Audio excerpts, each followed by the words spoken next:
The question I'm asking today is the question that often gets asked by some people. And that question is, does my life really matter? Last time I referred to a gentleman in the Bible called Gideon from the book of Judges chapter 6 verses 11 downwards. An angel appears to this man and says, this is what God has said about you. This is what you're going to achieve. You're going to help your people, get through this. So God had so many things in mind for him and planned for him.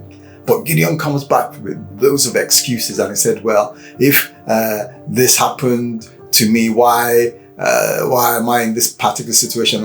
Basically, he was just saying indirectly, his life didn't really matter in that context. But something interesting happened with him and God in that context. God just looked at him in the context of the angel and just ignored all his excuses and still said, go in your strength and achieve the thing that I've asked you to achieve. So the question we should be asking ourselves is, whose opinion are we relying on with regards to whether our lives matter or not? Is it our opinion? Is it the opinion of society? What's the yardstick?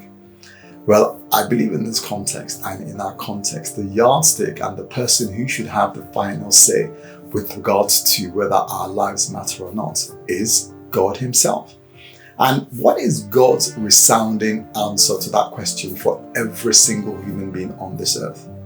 It's a big, definite yes. How do I know that? Jeremiah chapter 29:11 says, I'm paraphrasing, I know the plans that I have for you, plans to prosper you and to give you hope and a future.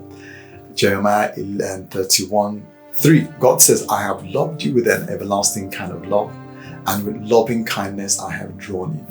So what am I saying today? I'm saying that if you ever have to ask yourself that question, does my life really matter?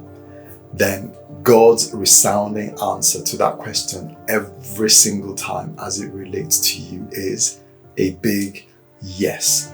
Your life really matters because God says so.